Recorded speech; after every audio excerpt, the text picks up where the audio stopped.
सतगुर किन न पायो, बिन सतगुर किन न पाया। सतगुर विच आप रखेउन, कर प्रगट आख सुनाया। सतगुर मिलिया सदा मुक्त है, जिन विचों मोह चुकाया। उत्तम एक विचार है, जिन सच्चे स्यों चित लाया। जग जीवन दाता पाया, उत्तम एक विचार है, जिन सच्चे स्यों चित लाया।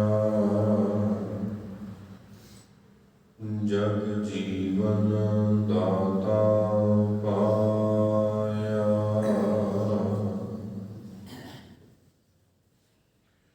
परम सम्मानयोग गरीब निवाज सतगुरु दसां पातशाहियां दी आत्मक जोत शब्द गुरमत ज्ञान बख्शणहार दीन दुनी दे पातशाह सतगुरु धन धन गुरु ग्रंथ साहिब जी महाराज के सजे हुए दरबार साहिब के अंदर जुड़ बैठी सन्मानयोग साध संगत जीओ, गुरु बख्शी फतेह की सांझ पाइए जी। वाहिगुरू जी का खालसा, वाहिगुरू जी की फतेह।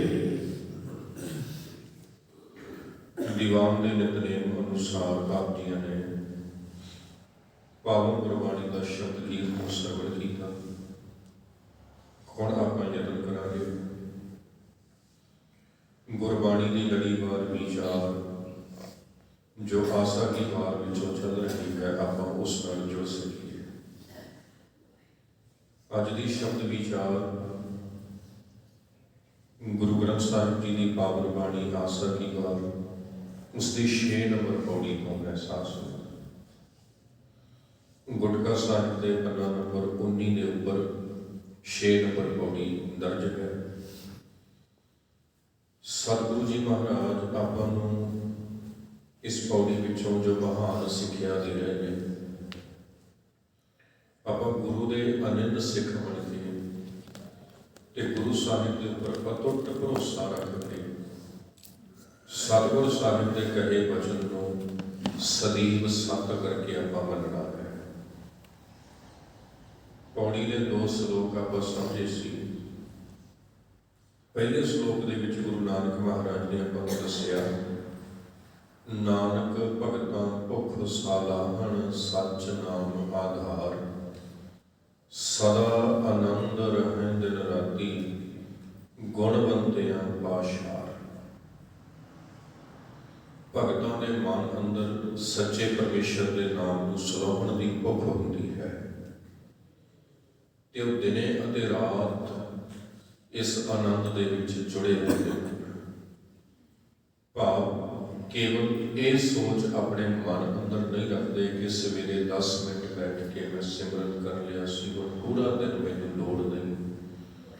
वो हर समय हर श्वास के नाल दिने अते रात अपने मालिक को सिमरते रहते हैं। तो दूसरे श्लोक विचों महाराज ने समझाया, नानक जिन करता कारण किया सो जाने करता।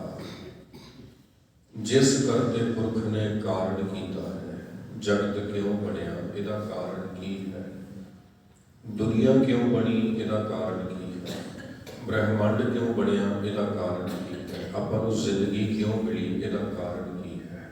कॉज हुंदा है साथ साथ, कॉज फैक्टर बहुत वड्डा है साइंस की दुनिया विच। गुरु गुरु साहब ने मन्निया कि कारण जिहड़ा कॉज है ना, ये भी रब ने आप ही बनाया है। कारण भी उसने बनाया ते अपनी रचना भी उसने बना दी। आप ही जानता है किस कारण बनाई, क्यों बनाई, वो आप जानता। आप बस उसके हुक्म के विच चलना है। हुण पौड़ी विचों गुरु महाराज आपां नूं समझाउण लगे, बिन सतगुर किन ना पायो, बिन सतगुर किन ना पाया, सतगुर विच आप रखे ओन, कर प्रगट आख सुनाया। बिन सतगुर किन ना पाया, पहली तुक का अद्धा हिस्सा। बिन सतगुर, बिन शब्द जिहड़ा पहला लिखे सात संगत क्रिया विशेषण है, ते इत्थे ये शब्द जिहड़ा है इस शब्द की रूप दे विच वरतिया है, ते ये अर्थ दिता है सतगुरु तो बिना, मतलब गुरु साहिब तो बेमुख हो के किन ना पायो।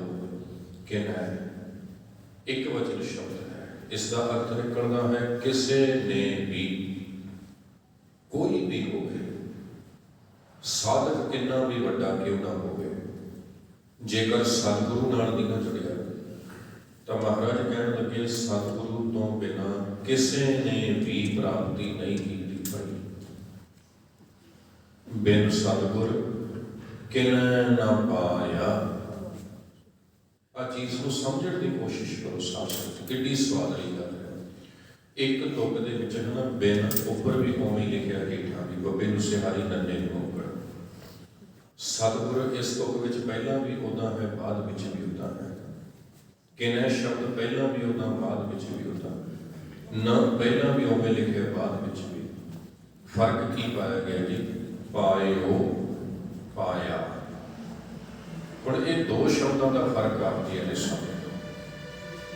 पायो इहदा मतलब की है, पाया इहदा मतलब की है। जे ये बारीक या डिफरेंस फर्क जिहड़ा इत्थे गुरु महाराज ने रखिया अपने ध्यान गोचरा होण लग्या ना, तो समझ लेना कि गुरबाणी की प्रीत अपने सुरत अंदर पैदा होण लग पई, सतगुरु की कृपा वरसन लग पई, ते गुरु साहब नाल प्रेम वधन लग गया।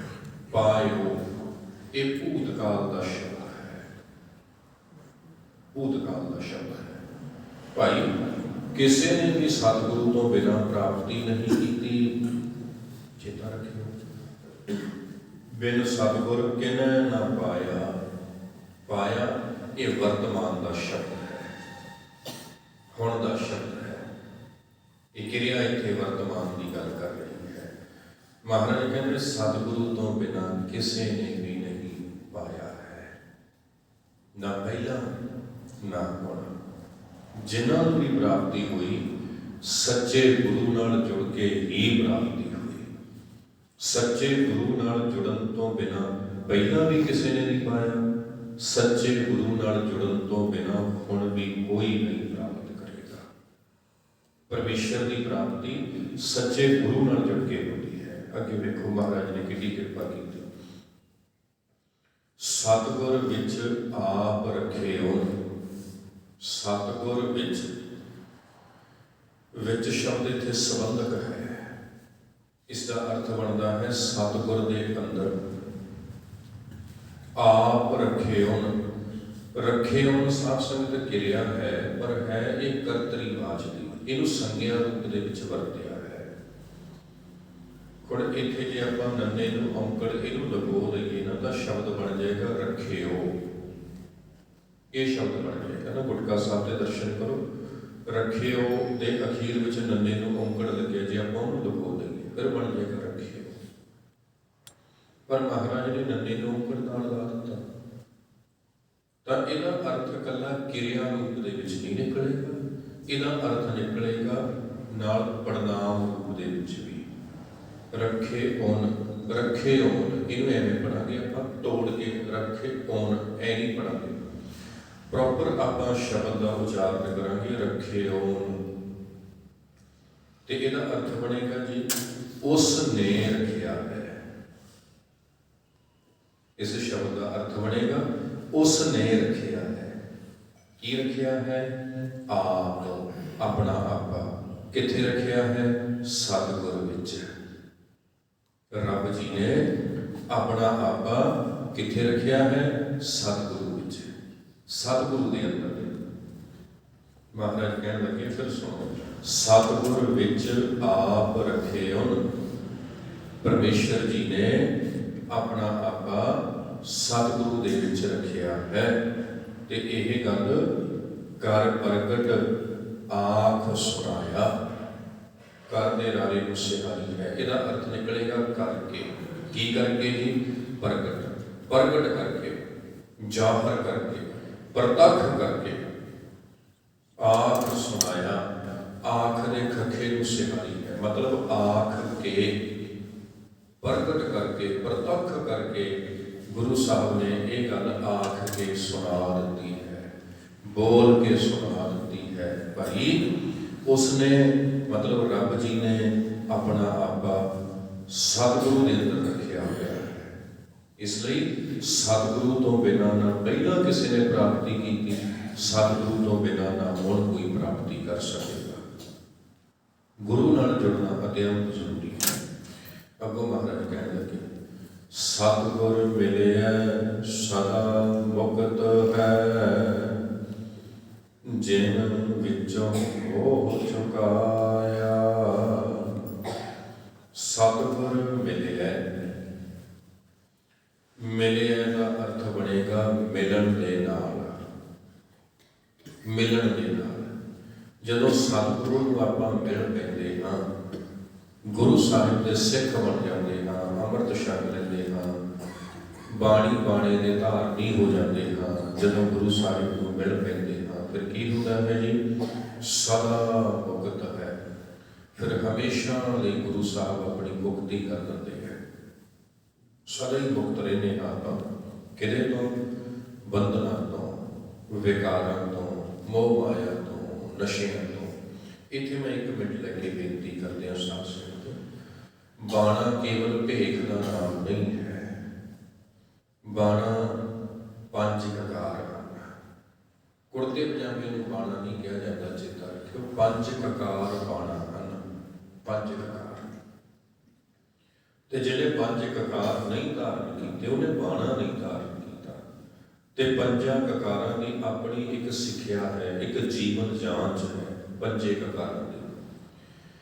ते जदों पंज ककार गुरु साहब को मिल के सतगुर के चरणों में आके पंज प्यारे साहिबान तो आप धारण कर ले, ते पंज प्यारे साहिबान ने गुरु रूप होकर आपको सिक्ख्या दी, उहदे उपर अमल कर लिया, तो अज दे समय पंजाब का जो सब तो वड्डा दुखांत मन्निया गया, सब तो पहली गल नशा, उहदे तो बच गए। किड्डी वड्डी कृपा हुई जी गुरु नाल जुड़न करके, नशे तो बच गए। दूजी गल लोभ लालच, बेईमानी, ठगी, इन्हां चीज़ों तो बच गए। कितनी वड्डी कृपा हुई गुरु नाल जुड़न करके। तीजी गल दाज दहेज, यह जिहड़ियां अलामतां समाज दीयां, इहदे तो बच गए। किन्नियां वड्डियां रहमतां हन साध संगत गुरु साहब नाल जुड़न दीयां, किन्नियां वड्डियां रहमतां ने, बहुत वड्डियां ने। इन्हां नूं आपां कथन नहीं कर सकते। ये समाज अपना आला दुआला सचखंड बन जाएगा, बैकुंठ बन जाएगा, जेकर आप पंज ककार बाणा इहदी रहत को अपने जीवन अंदर धारण कर लेते हैं, गुरु नाल जुड़ जाते हैं, गुरु वाले बन जाते हैं। सो आप मुड़ के तुकते आइए, सतगुर मिलिया सदा मुक्त है। सतगुरु नूं मिलन करके, मिलन करके का मतलब हुण सतगुरु कौन है? साध संगत शब्द, ते शब्द को मिलेगा कौन?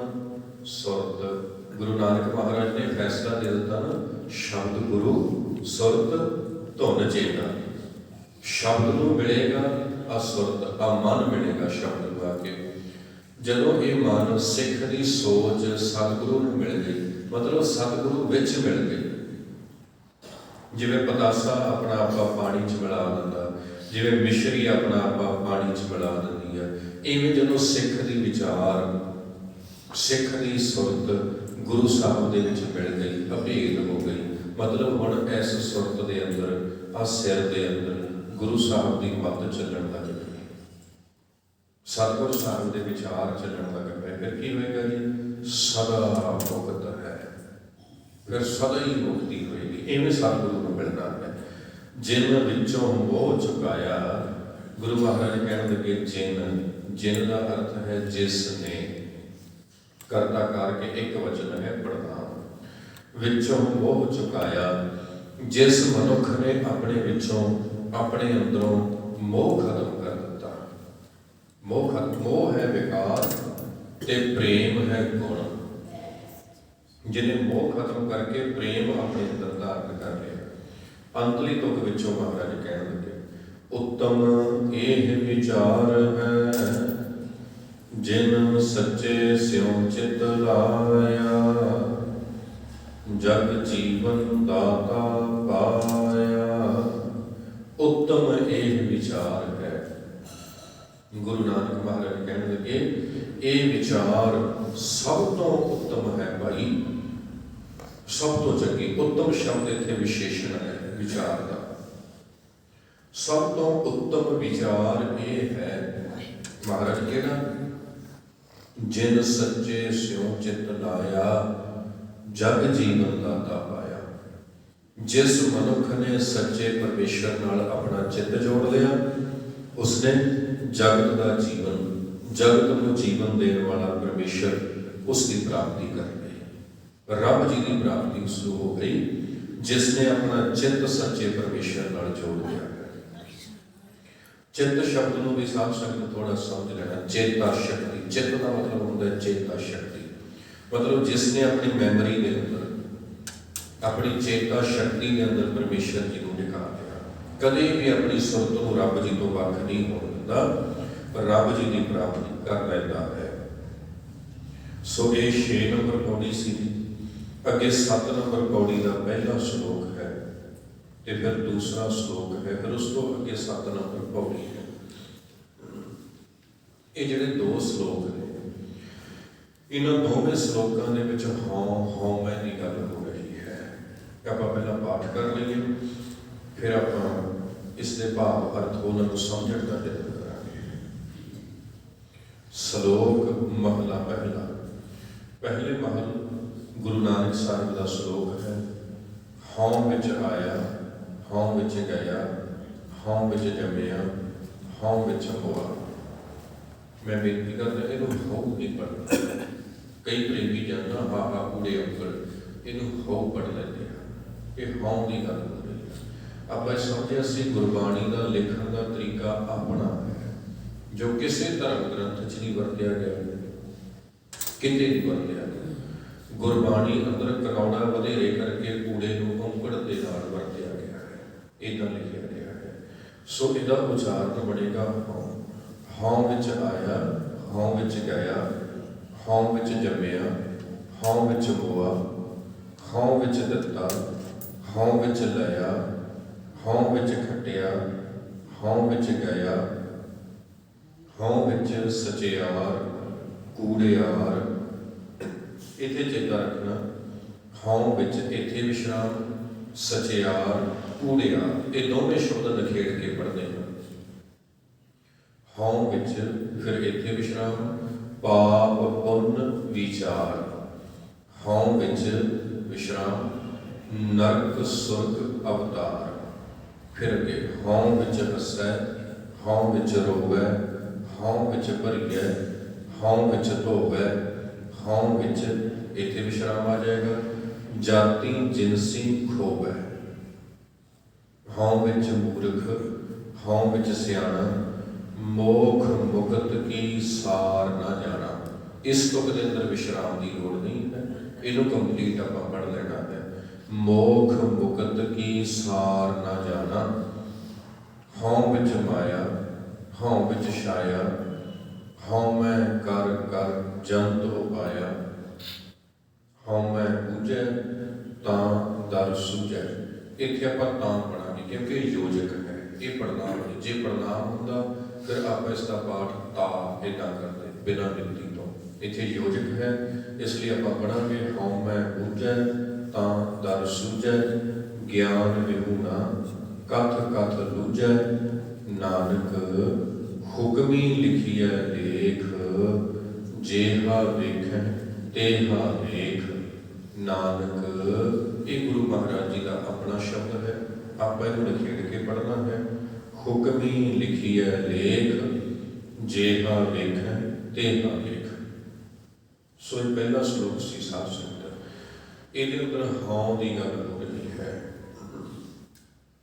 एक आप जी ने चेता रखना साध संगत, शायद आप जी ने गल नोट की होगी, गुरबाणी अंदर जिथे भी हां की गल आई ना किते, तो वो नेड़े नेड़े गुरु महाराज ने हुक्म की गल जरूर की है। पक्का कली हां की गल करके गुरु महाराज ने छड्ड नहीं होता। गुरु ग्रंथ साहिब जी की बाणी अंदर सब तो पहला जिथे हां की गल आती, आप जी ने कभी नोट किया, सब तो पहला हौमे की गल कितने होती जी? जपजी साहिब के अंदर। केड़ी पौड़ी अंदर? दूसरी पौड़ी अंदर। गुरु ग्रंथ साहिब के अंदर सब तो पहला हौमे की गल जपजी साहिब की दूसरी पौड़ी अंदर होती है। उहदियां अंतलियां तुकां पढ़ो आप जी। उत्थे महाराज कहते हैं, नानक हुक्म है जे बुझै तां हौमै कहै ना कोई। सब तो पहली बारी हौमै शब्द जपजी साहिब की दूसरी पौड़ी की अंतली तुक अंदर गुरु ग्रंथ साहिब के अंदर वरतिया गया। ते कमाल की गल ये है, हौमै शब्द की तुक दे विच ही हुक्म शब्द नूं वरतिया गया। उस तरह हुण ये जिहड़ा श्लोक है, इस श्लोक के अंदर हौं की गल, हौमै की गल किन्नी कीती है। इसकी अंतली तुक विच जाके गुरु नानक साहब ने हुक्म की गल कर दी। नानक हुक्मी लिखिए लेख, इत्थे भी हुक्म की गल नाल कर दी। तो आपां नूं समझना पएगा भी हौं की है ते हुक्म की है। हौमे की लंबी चौड़ी व्याख्या आपां कर लईए, 3-4 दिन कर लईए, कोई फायदा नहीं इन्ना लंबा चौड़ा करना होगा। सौखी जी गल साध संगत ये समझ लैनी कि एक परमेश्वर जी का हुक्म है, रब जी का हुक्म है, तो रब जी के हुक्म तो बाहर आपां जो भी करना वो हौमै है। बस इन्ना सौखा समझ लेना कि परमेश्वर जी के हुक्म के अंदर जो मनुख आ गया तो वह हौमै तो मुक्त हो गया, तो जिसनों हुक्म की समझ नहीं आई वह हौमै दे विच फसिया हुआ है। सब तो सौखी व्याख्या हौमै की गुरु नानक साहब ने जपजी के अंदर कर दी है। नानक हुक्म है जे बुझै, जेकर हुक्म नूं बुझ लिया जाए, जान लिया जाए, तो हौमै कहे ना कोई, तो कोई मनुख हौमै की गल नहीं करता है। मतलब जो हुक्म दे विच है वो हौमै तो मुक्त है, तो जो हौमै विच है वो हुक्म तो मुक्त होया रहता है। सो बस इहदा सौखा समझ लेना आप जी ने। उंज आपां जिन्नी मर्जी हौं की लंबी चौड़ी गल कर लईए, इहदा कोई अंत नहीं है।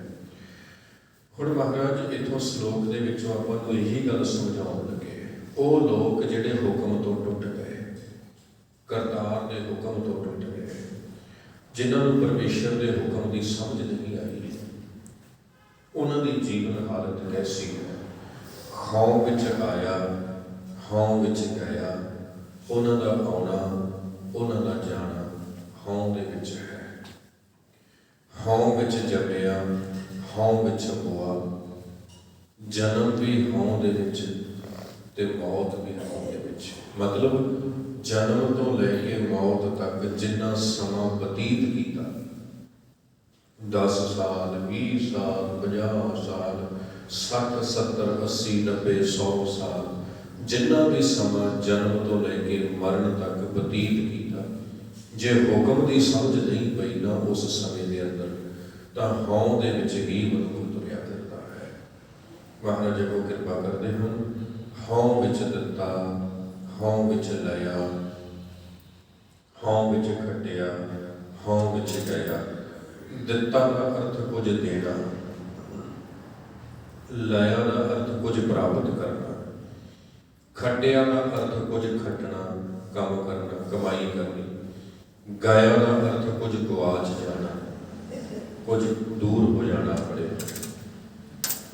हुण महाराज आपां नूं समझाउण लगे, हौं विच दिता, ਹੁਕਮ ਤੋਂ ਟੁੱਟਿਆ ਹੋਇਆ ਮਨੁੱਖ ਜੇ ਕੁਝ ਦਿੰਦਾ ਵੀ ਹੈ ਨਾ, ਦਾਨ ਪੁੰਨ ਵੀ ਕਰਦਾ, ਉਹ ਵੀ ਹਉਮੈ ਦੇ ਵਿੱਚ ਮੈਂ ਮੇਰੀ ਨੂੰ ਸਾਹਮਣੇ ਲੈ ਕੇ ਆਉਣ ਦੇ ਲਈ। ਹੁਕਮ ਤੋਂ ਟੁੱਟਿਆ ਮਨੁੱਖ ਜੇ ਕੁਝ ਪ੍ਰਾਪਤ ਵੀ ਕਰਦਾ ਹੈ, ਕੁਝ ਖੱਟਦਾ ਵੀ ਹੈ, ਉਹ ਵੀ ਆਪਣੀ ਹਉਮੈ ਨੂੰ ਹੋਰ ਪ੍ਰਬਲ ਕਰਨ ਲਈ, ਹਉਮੈ ਨੂੰ ਖਤਮ ਕਰਨ ਲਈ ਨਹੀਂ ਹੈ। ਹਉ ਵਿੱਚ ਖੱਟਿਆ, ਹਉ ਵਿੱਚ ਗਿਆ। ਹੁਕਮ ਤੋਂ ਟੁੱਟਿਆ ਹੋਇਆ ਮਨੁੱਖ ਜੋ ਵੀ ਖੱਟਦਾ ਹੈ ਆਪਣੀ ਜ਼ਿੰਦਗੀ ਅੰਦਰ, ਉਹ ਸਭ ਹਉ ਹਉ ਹਉ ਹੀ ਹੁੰਦੀ ਹੈ। ਤੇ ਜੋ ਵੀ ਉਹਦੇ ਕੋਲੋਂ ਜਾਂਦਾ ਉਹ ਵੀ ਹਉ ਹਉ ਹਉ ਹੀ ਹੁੰਦੀ ਹੈ। ਮਤਲਬ ਹਉਮੈ ਹੀ ਉਹਦੇ ਆਲੇ ਦੁਆਲੇ ਘੁੰਮੀ ਫਿਰਦੀ। ਇਉਂ ਕਹਿ ਲਈਏ ਆਪਾਂ, ਹਉਮੈ ਦੇ ਸਮੁੰਦਰ ਦੇ ਅੰਦਰ ਡਿੱਗਿਆ ਹੁੰਦਾ ਹੈ, ਡੁੱਬਿਆ ਹੁੰਦਾ ਹੈ। ਹਉ ਵਿੱਚ ਸਚਿਆਰ ਕੂੜਿਆਰ, ਹਉ ਵਿੱਚ ਪਾਪ ਪੁੰਨ ਵਿਚਾਰ, ਹਉ ਵਿੱਚ ਸਚਿਆਰ। ਇਹੋ ਜਿਹਾ ਮਨੁੱਖ ਜੇ ਸੱਚਾ ਬਣਨ ਦਾ ਯਤਨ ਵੀ ਕਰਦਾ ਹੈ ਨਾ, ਹੁਕਮ ਤੋਂ ਟੁੱਟਿਆ, ਉਹ ਵੀ ਹਉ ਦੇ ਵਿੱਚ ਹੀ ਹੁੰਦਾ। ਸਾਧ ਸੰਗਤ ਹਉ ਦੇ ਵਿੱਚ ਹੀ ਸੱਚਾ ਹੋ ਰਿਹਾ। ਕਿੰਨੀ ਕਮਾਲ ਦੀ ਗੱਲ ਹੈ ਹਉ ਵਿੱਚ ਤੇ ਕਹਿ ਰਹੇ ਮੈਂ ਸੱਚਾ ਹਾਂ, ਸਚਿਆਰ ਹਾਂ। ਇਹੋ ਜਿਹੀ ਹਾਲਤ ਬਹੁਤ ਆਲੇ ਦੁਆਲੇ ਆਪਾਂ ਨੂੰ ਬੜੇ ਲੋਕਾਂ ਦੀ ਮਿਲ ਜਾਏਗੀ। ਇਹਨੂੰ ਇੱਕ ਕਹਾਵਤ ਬਣੀ ਹੋਈ ਹੈ, ਪਾਣੀ 'ਚ ਖੜਾ ਪਿਆਸਾ ਮਰੇ। ਉਹ ਸਭ ਕੁਝ ਉਹਦੇ ਆਲੇ ਦੁਆਲੇ ਹੈ, ਪਰ ਉਸਨੂੰ ਦੇਖਦਾ ਨਹੀਂ ਹੈ। ਹੁਕਮ ਨਾਲੋਂ ਟੁੱਟਿਆ ਹੋਇਆ ਹੈ, ਹਉਮੈ 'ਚ ਫਸਿਆ ਹੋਇਆ ਹੈ, ਹੁਕਮ ਦੀ ਸਮਝ ਕੋਈ ਨਹੀਂ ਤੇ ਬਣਿਆ ਹੋਇਆ ਹੈ ਸਚਿਆਰ ਕਿ ਮੈਂ ਸਚਿਆਰ ਹਾਂ। ਹਉ ਵਿੱਚ ਸਚਿਆਰ ਕੂੜਿਆਰ। ਕੂੜਿਆਰ ਦੇ ਵੇਖੋ ਬਣ ਵੀ ਜਾਣਾ, ਕਈ ਸਚਿਆਰ ਵੀ ਹਉ ਦੇ ਵਿੱਚ ਹੀ ਬਣੇ ਰਹਿੰਦੇ ਹਨ। ਹਉ ਵਿੱਚ ਪਾਪ ਪੁੰਨ ਵਿਚਾਰ, ਤੇ ਬਹੁਤੀ ਪਾਪ ਤੇ ਪੁੰਨ ਦੀ ਵਿਚਾਰ ਵੀ ਹਉ ਕਰਕੇ ਹੀ ਹੁੰਦੀ ਹੈ। ਦੂਸਰੇ ਦੇ ਜੀਵਨ ਵਿੱਚ ਪਾਪ ਦੇਖਣਾ ਤੇ ਆਪਣੇ ਜੀਵਨ ਵਿੱਚ ਪੁੰਨ ਵੇਖਣਾ, ਆਪਣੇ ਆਪ ਨੂੰ ਚੰਗਾ ਤੇ ਦੂਸਰੇ ਨੂੰ ਮੰਦਾ। ਇਹ ਜਿਹੜੀ ਵਿਚਾਰ ਹੈ ਹੁਕਮ ਤੋਂ ਟੁੱਟੀ ਹੋਈ, ਇਹ ਵੀ ਹਉ ਦੇ ਵਿੱਚ ਹੀ ਲੈ ਵੜਦੀ ਹੈ। ਇਹਨੂੰ ਗੁਰੂ ਨਾਨਕ ਮਹਾਰਾਜ ਨੇ ਜਪਜੀ ਸਾਹਿਬ ਦੇ ਵਿੱਚੋਂ ਇੱਦਾਂ ਸਮਝਾਇਆ, ਪੁੰਨੀ ਪਾਪੀ ਆਖਣ ਨਾ, ਕਰ ਕਰ ਕਰਨਾ ਲਿਖ ਲੈ ਜਾ, ਨਾਨਕ ਹੁਕਮੀ ਆਪ ਜਾ। ਹੁਣ ਉੱਥੇ ਵੀ ਦੇਖੋ ਤੁਸੀਂ, ਮਹਾਰਾਜ ਨੇ ਹੁਕਮ ਸ਼ਬਦ ਨਾਲ ਲਿਖ ਦਿੱਤਾ ਪੁੰਨੀ ਪਾਪੀ ਦੇ। ਕਿੱਥੋਂ ਕਿੱਥੋਂ ਆਪਾਂ ਦ੍ਰਿਸ਼ਟਾਂਤ ਲਈਏ ਗੁਰੂ ਮਹਾਰਾਜ ਦੀ ਬਾਣੀ ਅੰਦਰ। ਸਤਿਗੁਰੂ ਨੇ ਕਿਤੇ ਵੀ ਆਪਾਂ ਨੂੰ ਗੱਲ ਅਧੂਰੀ ਨਹੀਂ ਲਿਖ ਕੇ ਦਿੱਤੀ। ਪੂਰਨ ਬਾਣੀ ਹੈ, ਪੂਰੇ ਗੁਰੂ ਦੀ ਬਾਣੀ ਵੀ ਪੂਰੀ ਹੈ। ਸਾਧ ਸੰਗਤ ਮਹਾਰਾਜ ਕਹਿਣ ਲੱਗੇ, ਹਉ ਵਿੱਚ ਪਾਪ ਪੁੰਨ ਵਿਚਾਰ। ਪਾਪ ਤੇ ਪੁੰਨ ਦੀ ਜੋ ਵਿਚਾਰ ਹੈ ਨਾ, ਉਹ ਵੀ ਹਉ ਦੇ ਵਿੱਚ ਫਸੇ ਰਹਿਣ ਕਰਕੇ ਹੀ ਹੈ। ਤੇ ਜੋ ਹਉ ਤੋਂ ਮੁਕਤ ਹੋ ਕੇ ਹੁਕਮ ਦੇ ਵਿੱਚ ਸਮਾ ਗਏ, ਪਾਪ ਤੇ ਪੁੰਨ ਤੋਂ ਉੱਪਰ ਉੱਠ ਗਏ ਨੇ, ਉਹ ਗੁਰਮੁਖ ਜਨ।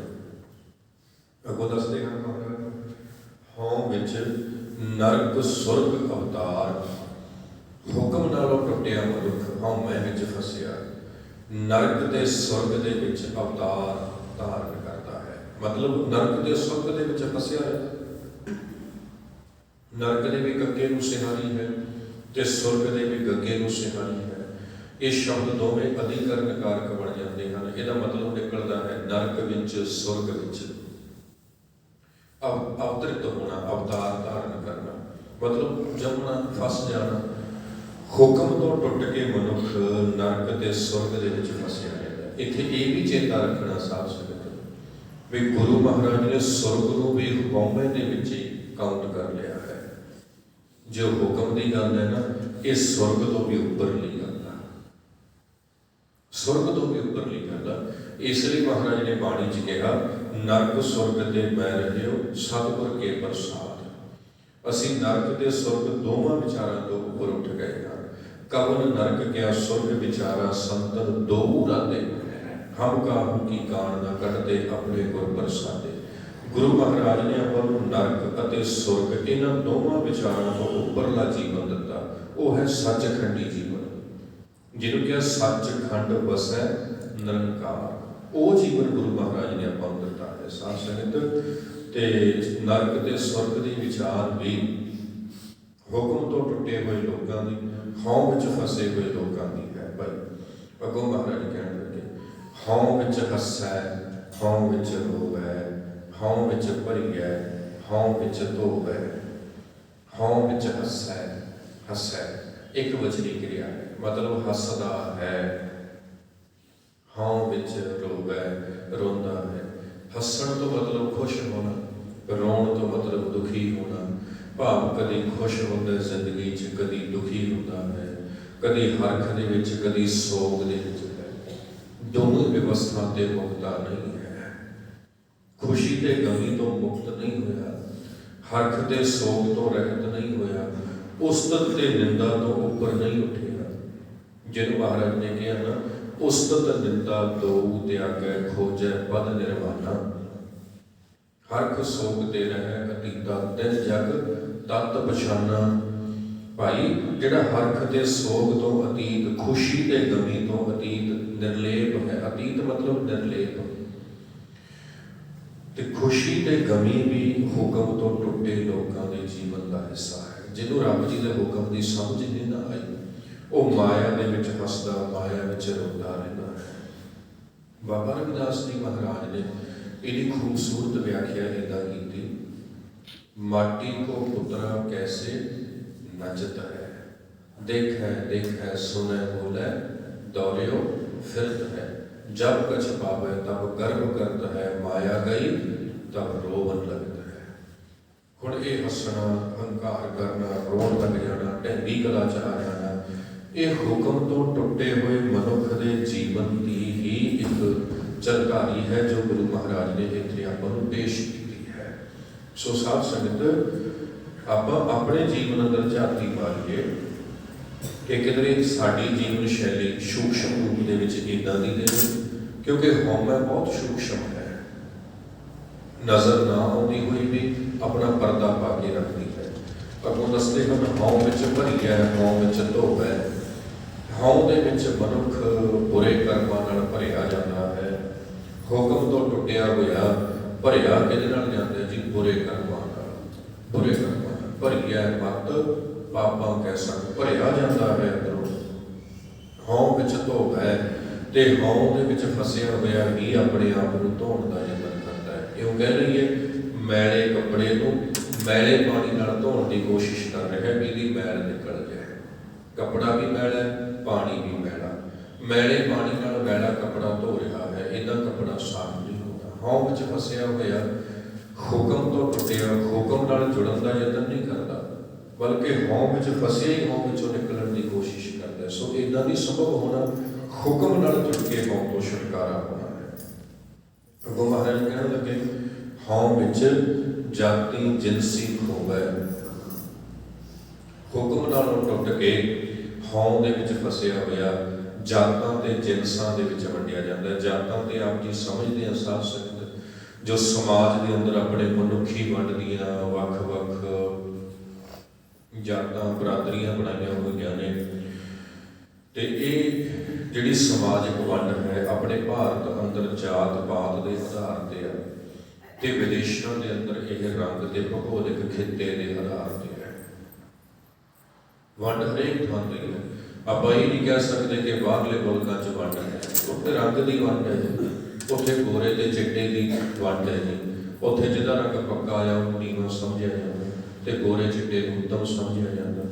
ਉੱਥੇ ਭੂਗੋਲਿਕ ਖਿੱਤੇ ਦੀ ਵੰਡ ਹੈ ਜੀ। ਜੇ ਕੋਈ ਕਹੇ ਵੀ ਮੈਂ ਪੰਜਾਬ ਤੋਂ, ਤੂੰ ਪੰਜਾਬ ਤੋਂ ਆ, ਮਤਲਬ ਇੱਦਾਂ ਸਮਝਿਆ ਜਾਂਦਾ ਬਹੁਤ ਬੁਰੀ ਥਾਂ ਤੋਂ ਆਇਆ ਚੱਲ ਕੇ ਕਿਤੋਂ।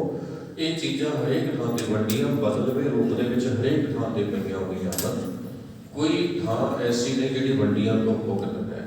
ਵੰਡੀਆਂ ਤੋਂ ਮੁਕਤ ਥਾਂ ਗੁਰੂ ਨਾਨਕ ਸਾਹਿਬ ਨੇ ਆਪਾਂ ਨੂੰ ਦਿੱਤੀ ਸੀ ਕਰਤਾਰਪੁਰ ਸਾਹਿਬ। ਕਰਤਾਰਪੁਰ ਕਰਤਾ ਵਸੈ, ਕਰਤੇ ਦੀ ਧਰਤੀ, ਤੇ ਉਹੀ ਕਰਤਾਰਪੁਰ 10 ਪਾਤਸ਼ਾਹ ਦੇ ਸਮੇਂ ਉਹਦਾ ਨਾਮ ਬਦਲ ਕੇ ਅਨੰਦਪੁਰ ਸਾਹਿਬ ਬਣ ਗਿਆ ਸੀ। ਅਨੰਦਪੁਰ ਸਾਹਿਬ ਬਣ ਗਿਆ ਸੀ। ਮਹਾਰਾਜ ਨੇ ਆਪਾਂ ਨੂੰ ਉਹ ਥਾਂ ਦਿੱਤੀ ਸੀ ਜਿੱਥੇ ਵੰਡੀਆਂ ਵਿਤਕਰੇ ਨਹੀਂ ਸੀ ਹੁੰਦੇ। ਖੈਰ, ਹਉ ਵਿੱਚ ਜਾਤੀ ਜਿਨਸੀ ਖੋਵੈ। ਜਾਤਾਂ ਮਤਲਬ ਵੰਡਾਂ, ਜਿਨਸਾਂ ਦੀਆਂ ਵੰਡਾਂ ਹੁੰਦੀਆਂ। ਸਾਧ ਸੰਗਤ ਦੇਖੋ, ਜਿਨਸ ਦੀ ਵੰਡ ਤੋਂ ਭਾਵ ਹੈ ਕਿ ਖਾਨਦਾਨਾਂ ਦਾ ਵਖਰੇਵਾ ਹੋਣਾ। ਹੁਣ ਇੱਕ ਕਮਿਊਨਿਟੀ ਦੇ ਵਿੱਚ ਵੀ ਕਈ ਖਾਨਦਾਨ ਪੈਦਾ ਹੋ ਜਾਂਦੇ ਹਨ, ਭਾਵੇਂ ਜਾਤ ਇੱਕੋ ਹੀ ਹੋਵੇ, ਬਰਾਦਰੀ ਇੱਕੋ ਹੀ ਹੋਵੇ, ਜਾਤ ਇੱਕੋ ਹੀ ਹੋਵੇ, ਉਹਦੇ ਅੰਦਰ ਵੀ ਫਿਰ ਕਈ ਵਖਰੇਵੇਂ ਅਮੀਰ ਤੇ ਗਰੀਬ ਦੇ ਪੈਦਾ ਹੋ ਜਾਂਦੇ ਆ, ਚੰਗੇ ਮਾੜੇ ਦੇ ਪੈਦਾ ਹੋ ਜਾਂਦੇ, ਉਹ ਜਿਹੜੀਆਂ ਕੁੱਲਾਂ ਖਾਨਦਾਨ ਹੋ ਜਾਂਦੇ ਨੇ। ਮਹਾਰਾਜ ਉਹਨਾਂ ਦੀ ਗੱਲ ਕਰਦੇ, ਕਹਿੰਦੇ ਇਹ ਵੰਡੀਆਂ ਸਾਰੀਆਂ ਹੁਕਮ ਤੋਂ ਟੁੱਟਣ ਕਰਕੇ ਹੈ, ਕਿਉਂਕਿ ਆਪਾਂ ਹੁਕਮ ਨਹੀਂ ਸਮਝਿਆ ਵਾਹਿਗੁਰੂ ਦਾ, ਪਰਮੇਸ਼ਰ ਜੀ ਦਾ। ਹਉਂ 'ਚ ਫਸ ਗਏ ਤੇ ਹਉਂ 'ਚ ਫਸੇ ਹੋਏ ਵੰਡੇ ਪਏ। ਹਉਂ ਵਿੱਚ ਮੂਰਖ, ਹਉਂ ਵਿੱਚ ਸਿਆਣਾ, ਮੋਖ ਮੁਕਤ ਕੀ ਸਾਰ ਨਾ ਜਾਣਾ। ਮਨੁੱਖ ਹਉਂ ਦੇ ਵਿੱਚ ਫਸਿਆ ਹੋਇਆ ਮੂਰਖ ਹੋ ਜਾਂਦਾ ਹੈ। ਮੂਰਖ ਦਾ ਮਤਲਬ ਦੂਜੇ ਦੀ ਗੱਲ ਨਹੀਂ ਸੁਣ ਸਕਦਾ, ਆਪਣੇ ਆਪ ਨੂੰ ਅੱਗੇ ਰੱਖਦਾ। ਹਉਂ ਵਿੱਚ ਸਿਆਣਾ, ਤੇ ਹਉਂ ਦੇ ਵਿੱਚ ਫਸਿਆ ਹੋਇਆ ਮਨੁੱਖ ਹੀ ਆਪਣੇ ਆਪ ਨੂੰ ਸਿਆਣਾ ਸਮਝਣ ਲੱਗ ਪੈਂਦਾ ਹੈ। ਇਉਂ ਕਹਿ ਲਈਏ ਸਾਧ ਸੰਗਤ ਬਈ ਮੂਰਖ ਤੇ ਸਿਆਣਾ, ਇਹ ਦੋਵੇਂ ਸ਼ਬਦ ਵੀ ਗੁਰੂ ਮਹਾਰਾਜ ਨੇ ਹੁਕਮ ਤੋਂ ਟੁੱਟੇ ਹੋਏ ਮਨੁੱਖ ਲਈ ਵਰਤੇ ਹੈ।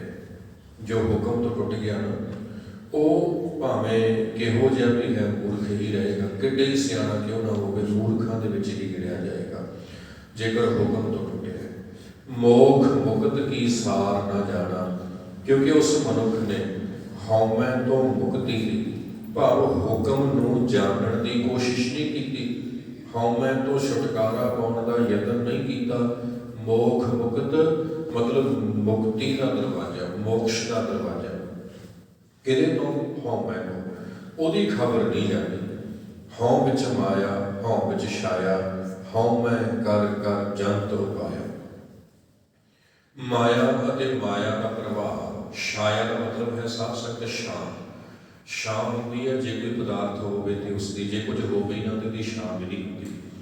ਮਾਇਆ ਛਾਇਆ, ਇਹਦਾ ਅਰਥ ਹੈ ਮਾਇਆ ਦੀ ਛਾਂ, ਮਾਇਆ ਦਾ ਪ੍ਰਭਾਵ। ਰੱਬੀ ਹੁਕਮ ਤੋਂ ਟੁੱਟਿਆ ਹੋਇਆ ਮਨੁੱਖ ਹਉ ਵਿੱਚ ਫਸ ਜਾਂਦਾ ਹੈ। ਆਪਾਂ ਕਈ ਵਾਰੀ ਇਹ ਤੁਕ ਸਾਂਝੀ ਕੀਤੀ ਹੈ। ਮਹਾਰਾਜ ਕਹਿੰਦੇ ਨਾ, ਜੈਸੀ ਅਗਨ ਉਦਰ ਮਹਿ ਤੈਸੀ ਬਾਹਰ ਮਾਇਆ, ਮਾਇਆ ਅਗਨ ਸਭ ਇੱਕੋ ਜਿਹੀ ਕਰਦਾ ਖੇਲ ਰਚਾਇਆ। ਜਦ ਸੁਭਾਣਾ ਤਾਂ ਜੰਮਿਆ ਪਰਿਵਾਰ ਭਲਾ ਪਾਇਆ, ਲਿਵ ਛੁੜਕੀ ਲੱਗੀ ਤ੍ਰਿਸ਼ਨਾ ਮਾਇਆ ਅਮਰ ਵਰਤਾਇਆ। ਹੁਣ ਉੱਥੇ ਵੀ ਗੁਰੂ ਅਮਰਦਾਸ ਜੀ ਨੇ ਇਹੀ ਸਮਝਾਇਆ, ਪਰ ਲਿਵ ਛੁੜਕੀ ਮਤਲਬ ਹੁਕਮ ਨਾਲੋਂ ਟੁੱਟ ਗਿਆ ਤੇ ਕਿੱਥੇ ਜਾ ਪਿਆ ਜੀ? ਮਾਇਆ ਅਮਰ ਵਰਤਾਇਆ। ਮਾਇਆ ਨੇ ਆਪਣਾ ਹੁਕਮ ਇਹਦੇ ਉੱਪਰ ਪਾ ਲਿਆ ਕੇ ਹੁਣ ਮਾਇਆ ਵਿੱਚ ਫਸਿਆ ਹੋਇਆ ਹੁਕਮ ਤੋਂ ਟੁੱਟ ਗਿਆ ਹੈ ਤੇ ਹਉਮੈ ਵਿੱਚ ਜਾ ਫਸਿਆ ਹੈ। ਵਾਹਿਗੁਰੂ ਜੀ ਦਾ ਹੁਕਮ ਸਰੀਰ ਲਈ ਕੀ ਹੈ? ਮਤਲਬ ਵੇਖਣਾ ਕਿਵੇਂ ਹੈ, ਬੋਲਣਾ ਕਿਵੇਂ ਹੈ, ਸੁਣਨਾ ਕੀ ਤੇ ਕਿਵੇਂ ਹੈ, ਮੇਰਾ ਖਾਣਾ ਰਹਿਣ ਸਹਿਣ ਕਿਵੇਂ ਦਾ ਹੋਣਾ ਚਾਹੀਦਾ ਰੱਬ ਜੀ ਦੇ ਹੁਕਮ ਦੇ ਅਧੀਨ। ਇਹਨਾਂ ਚੀਜ਼ਾਂ ਨੂੰ ਜਾਣਨ ਦੀ ਕੋਸ਼ਿਸ਼ ਨਹੀਂ ਕੀਤੀ। ਹੁਕਮ ਦੇ ਅਨੁਸਾਰ ਫੁਰਨੇ ਤੇ ਵਿਚਾਰ ਕਿਹੋ ਜਿਹੇ ਹੋਣੇ ਚਾਹੀਦੇ ਨੇ, ਹੁਕਮ ਦੇ ਅਨੁਸਾਰ ਪਰਮੇਸ਼ਰ ਜੀ ਦਾ ਸਿਮਰਨ ਕਰਨਾ, ਜੀਵਨ ਦਾ ਮਕਸਦ ਕੀ ਹੋਣਾ ਚਾਹੀਦਾ ਹੈ, ਇਹ ਚੀਜ਼ਾਂ ਜਾਣੀਆਂ ਨਹੀਂ ਤੇ ਮਾਇਆ ਦੇ ਪ੍ਰਭਾਵ ਦੇ ਅਧੀਨ ਆਪਣੀ ਜ਼ਿੰਦਗੀ ਬਤੀਤ ਕੀਤੀ। ਹਉਮੈ ਕਰ ਕਰ ਜੰਤ ਉਪਾਇਆ। ਜੰਤ ਜਿਹੜਾ ਹੈ ਨਾ ਭਾਈ, ਹਉਮੈ ਕਰਕੇ ਹੀ ਬਾਰ-ਬਾਰ ਉਪਾਇਆ ਜਾਂਦਾ ਹੈ, ਮਤਲਬ ਜਨਮ ਮਰਨ ਦੇ ਗੇੜ ਵਿੱਚ ਪਿਆ ਰਹਿੰਦਾ ਹੈ। ਹਉਮੈ ਬੂਝੈ ਤਾਂ ਦਰ ਸੂਝੈ, ਗਿਆਨ ਵਿਹੂਣਾ ਕਥ ਕਥ ਦੂਜੈ। ਹਉਮੈ ਬੂਝੈ, ਜਿਹੜਾ ਮਨੁੱਖ ਹਉਮੈ ਨੂੰ ਬੁੱਝ ਲੈਂਦਾ ਹੈ। ਹਉਮੈ ਨੂੰ ਬੁੱਝਣ ਦਾ ਮਤਲਬ ਕੀ ਹੈ ਜੀ? ਹੁਕਮ ਨਾਲ ਜੁੜਨਾ। ਹਉਮੈ ਦਾ ਵਿਰੋਧੀ ਸ਼ਬਦ ਕੀ ਹੈ? ਹੁਕਮ। ਇਹ ਕਹਿ ਲਈਏ ਹੁਕਮ ਦਾ ਵਿਰੋਧੀ ਸ਼ਬਦ ਹੈ ਹਉਮੈ। ਇਹ ਦੋਵੇਂ ਇੱਕ ਦੂਜੇ ਨਾਲ ਮਿਲਦੇ ਨਹੀਂ ਹਨ। ਇਹਨਾਂ ਨੂੰ ਮਹਾਰਾਜ ਨੇ ਇੰਨਾ ਵੀ ਕਿਹਾ, ਭਗਤਾਂ ਤੈਸੈ ਸਾਰੀਆਂ ਜੋੜ ਕਦੇ ਨਾ ਹੈ।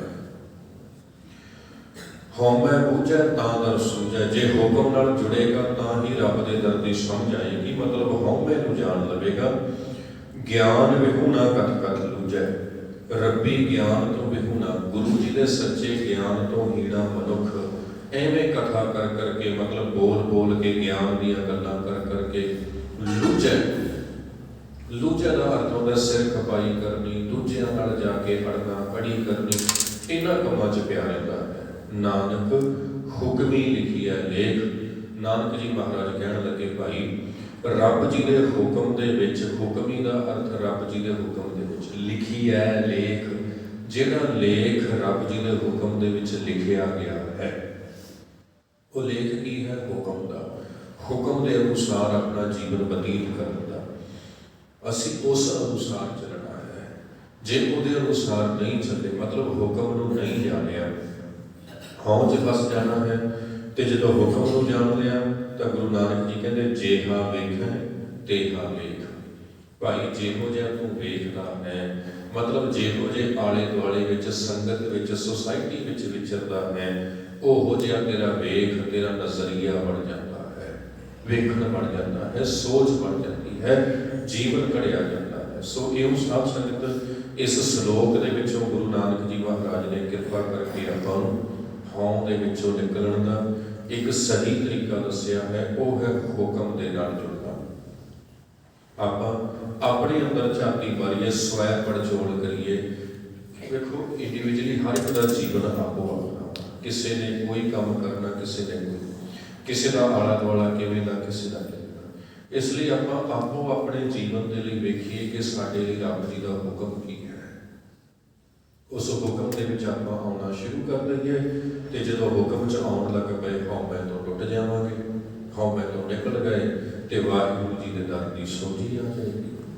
ਸੋ ਇਹ ਸੌਖਾ ਤਰੀਕਾ ਮਹਾਰਾਜ ਨੇ ਦੱਸਿਆ ਹੈ। ਯਤਨ ਕਰੀਏ ਇਸ ਤਰੀਕੇ ਨਾਲ ਆਪਣੀ ਸੁਰਤ ਨੂੰ ਸਹੀ ਪਾਸੇ ਜੋੜ ਕੇ ਆਪਣੇ ਜੀਵਨ ਨੂੰ ਗੁਰੂ ਦਰਸਾਏ ਮਾਰਗ ਦਾ ਬੰਦੀ ਬਣਾ ਕੇ ਸਮੇਂ ਨੂੰ ਸਫਲ ਕਰਨ ਦਾ ਇੰਨੀ ਬੇਨਤੀ ਆਪ ਜੀਆਂ ਨੇ ਪ੍ਰਵਾਨ ਕਰਨੀ। ਅਗਲਾ ਸ਼ਲੋਕ ਕੱਲ੍ਹ ਦੇ ਸਮੇਂ 'ਚ ਆਪਾਂ ਵਿਚਾਰਾਂਗੇ। ਸਤਿਗੁਰੂ ਰਹਿਮਤ ਕਰਨ, ਸਰਬਤ ਸੰਗਤ ਦੀ ਹਾਜ਼ਰੀ ਸਭਨਾਂ ਦਾ ਗਾਵਿਆ ਸੁਣਿਆ ਥਾਏ ਪਾਉਣ। ਆਓ ਆਨੰਦ ਸਾਹਿਬ ਉਪਰੰਤ ਅਰਦਾਸ ਗੁਰੂ ਪਾਤਸ਼ਾਹ ਦੇ ਚਰਨਾਂ ਵਿੱਚ ਕਰਨੀ ਕਰੀਏ ਜੀ।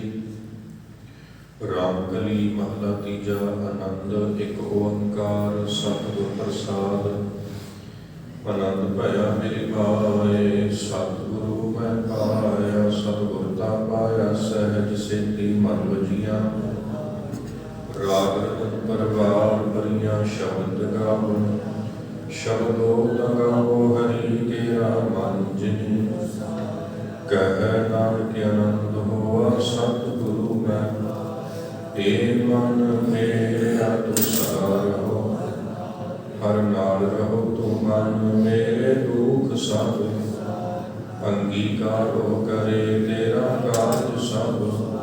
ਸਭਨਾ ਬਨਾ ਸਮਰੱਥ ਸੁਆਮੀ ਸੋ ਕਿਉ ਮਨੋ।